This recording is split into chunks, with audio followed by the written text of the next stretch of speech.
Hello defence aspirant, as you all know कि 26, 27, 28 अगस्त हमारा AFCAT scheduled है। तो उसके लिए कुछ लास्ट मिनट गोल्डन टिप्स मैं कुणाल मिश्रा आपके लिए लेकर आया हूँ। एफकैट में मैं जीके और रीजनिंग के पार्ट के लिए आपको टिप्स देना चाहता हूँ कि जीके और रीजनिंग सबसे ज्यादा मोस्ट स्कोरिंग सेक्शन हो रहता है। तो पहले मैं रीजनिंग की कुछ आपको टिप्स बताना चाहता हूँ। तो रीजनिंग में अगर आप ध्यान दें तो कुछ ऐसे सेक्शन हैं जो आपको मेरे हिसाब से 15 क्वेश्चन उनके आएंगे और वो आपको 45 मार्क्स आराम से दे आ सकते हैं, क्योंकि एफकैट में एक क्वेश्चन कैरीज 3 मार्क्स। तो अगर आप उसका ध्यान लेकर चलेंगे तो 5 क्वेश्चन हमारे आते हैं हमेशा वेन डायग्राम के। ठीक है, वेन डायग्राम के क्वेश्चन आते हैं, उसमें लिखा रहता है कि पेरेंट, टीचर और मदर का इसमें वेन डायग्राम कैसे बनेगा, अर्थ, कॉन्टिनेंट और एशिया का इसमें कैसे वेन डायग्राम बनेगा। उसमें मैं आपको बता दूं, अगर 5 क्वेश्चन आते हैं तो उसमें से 2 क्वेश्चन का हमेशा आंसर एंटेंगल्ड वाला रहता है, जिसमें एक सर्किल, उसके इंटरसेक्शन में एक दूसरा सर्किल और इंटरसेक्शन में एक तीसरा सर्किल होगा। ये याद रखिएगा, 2 का आंसर हमेशा ऐसे होगा। नेक्स्ट आते हैं, नेक्स्ट हमारे यहाँ आती है रीजनिंग में अगर बात करूं मैं तो डॉट सिचुएशन आती है।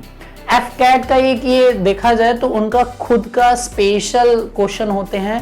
पूरे भारत के एग्जाम में अगर देखा जाए तो किसी भी डिफेंस एग्जाम में डॉट की सिचुएशंस नहीं आती हैं एक्सेप्ट एफकैट में। तो एफकैट में आपकी ये जो डॉट की सिचुएशंस आती हैं उसमें 5 क्वेश्चन पक्के के पक्के आते हैं। बड़ा आराम से करिएगा, डॉट को पहले ही लिख लीजिएगा कि कहां पर डॉट किस डायग्राम को सिग्निफाई करती है। जैसे एक डॉट को आपने देखा तो वो सिर्फ सर्किल में आ रही है, तो ऐसे लिख लीजिएगा ओनली सर्किल। आराम से करिएगा तो डॉट के आपके 5 क्वेश्चन हो जाएंगे।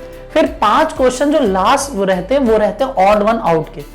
ऑड वन आउट और एनालॉगी क्लासिफिकेशन को मैं जोड़ लूं तो समवट 8 क्वेश्चन आ सकते हैं। ठीक है, तो एनालॉगी क्लासिफिकेशन और ऑड वन आउट को अगर देखा जाए तो आपके अगर इसमें देखा जाए तो थोड़ा जीके का टच रहता है। अगर मैं ऐसे बोलूं कि लिखकर आ जाए सबोर, नेसेट, मजलिस और ऐसे करके डाइट लिखकर आ जाए और एक तरफ लिखा हो डॉलर, तो आप इसमें आपको पहले पहचानना होगा कि इसमें लिखकर आए कि ऑड वन आउट, तो आपको ये पहचानना आना चाहिए कि ये जो 4 दिए हुए थे ये पार्लियामेंट्स ऑफ वर्ल्ड थे।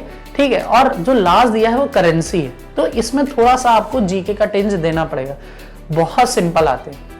नेक्स्ट हमारे यहाँ जो सबसे ज्यादा पोर्शन रीजनिंग में समय लेता है और पूरे एफकैट के पेपर में मैं कह सकता हूँ सबसे ज्यादा टाइम टेकिंग वाला प्रोसेस है, वो है नॉन वर्बल रीजनिंग।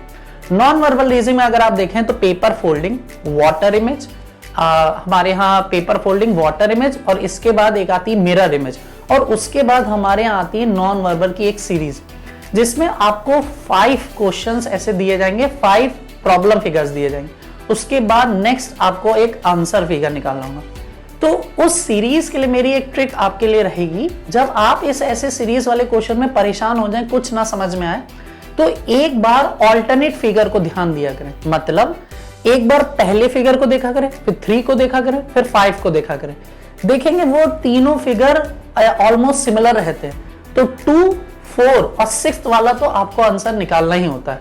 तो ध्यान रखिएगा, एक एक टिप मेरी याद करिएगा कि जब भी नॉन वर्बल सीरीज में अगर आप फंसे तो एक ट्रिक याद करिएगा, ऑल्टरनेट फिगर में हमेशा आंसर रहता है। ठीक है, और ये सारी की सारी चीज नॉन वर्बल सीरीज में लगाइएगा। वाटर इमेज में अगर मैं बात करूं तो वाटर इमेज में अगर आपको क्लॉक तो आएगी नहीं, तो उसमें सिंपल सा ये रहता है कि 1755 से माइनस कर दे तो आंसर आ जाता है। ठीक है, 2355 से माइनस कर दे।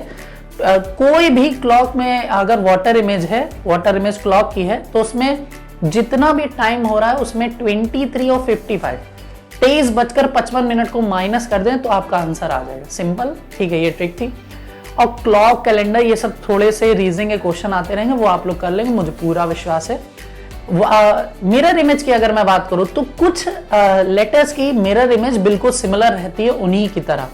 तो उन लेटर्स को बहुत अच्छे से ध्यान दीजिएगा कि वो कभी नहीं चेंज होते हैं, चाहे मिरर में लेटरल इन्वर्जन भी हो जाए। ठीक है, तो ध्यान रखिएगा इस चीज को।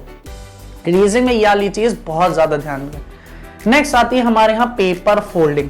पेपर फोल्डिंग में एक सिंपल सा रहता है, जैसे जैसे वो लोग पेपर फोल्ड किया करते हैं वैसे ही आप पेपर को ओपन करते रहिए फिगर के साथ साथ। मैं फिर से दोहराता हूं, जैसे जैसे वो पेपर को फोल्ड करके हुए आपको बताते हैं, आपको क्या करना है उसमें ध्यान रखना है कि पेपर को जब ओपन करना है तो वैसे ही ओपन करते हुए आपको चलना है, और पेपर फोल्डिंग कभी आपकी गलत नहीं होगी, आई कैन गारंटी दिस।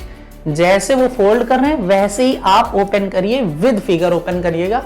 आप पेपर के समय मुझे याद करेंगे कि हाँ सर की ये ट्रिक काम आ गई, ठीक है। नॉन वर्बल सीरीज के लिए मैंने क्या बताया, ऑल्टरनेट फिगर ध्यान रखना।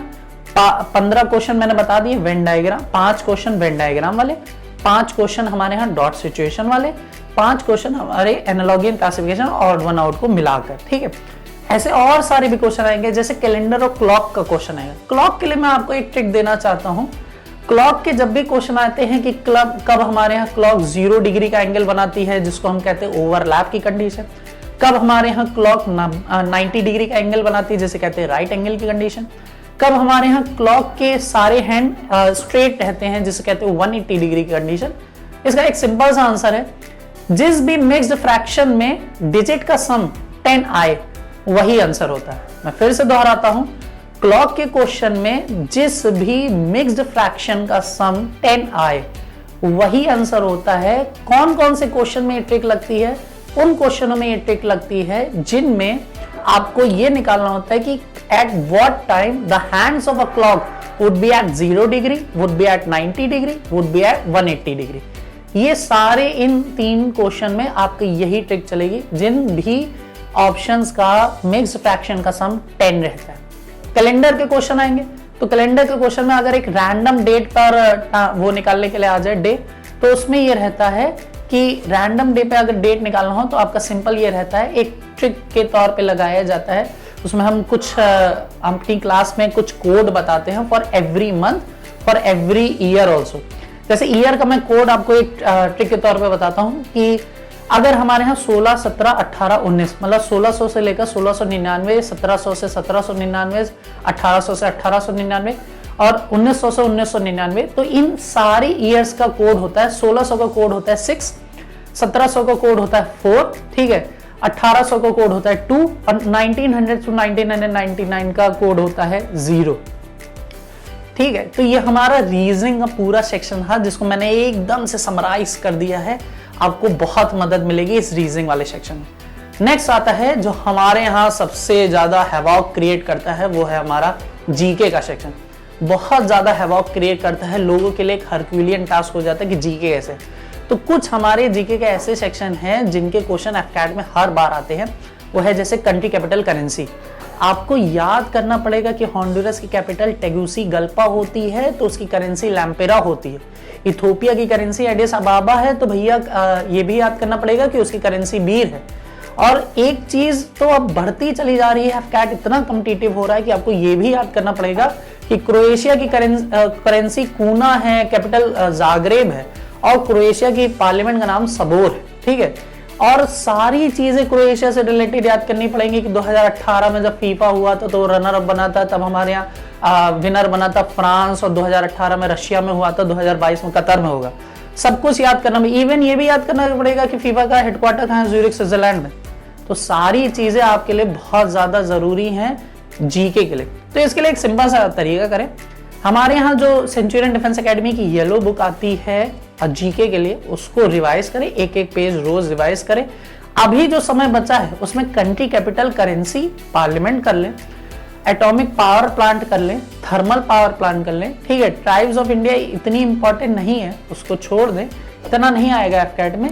और अगर देखा जाए तो कुछ हमारे यहाँ ज्योग्राफी का कुछ क्वेश्चन आ जाते हैं, कुछ हिस्ट्री के क्वेश्चन आ जाते हैं, कुछ इधर के साइंस के क्वेश्चन नहीं आते। मैं फिर से बता रहा हूँ, साइंस का अगर आएगा तो सिर्फ इंस्ट्रूमेंट आएगा।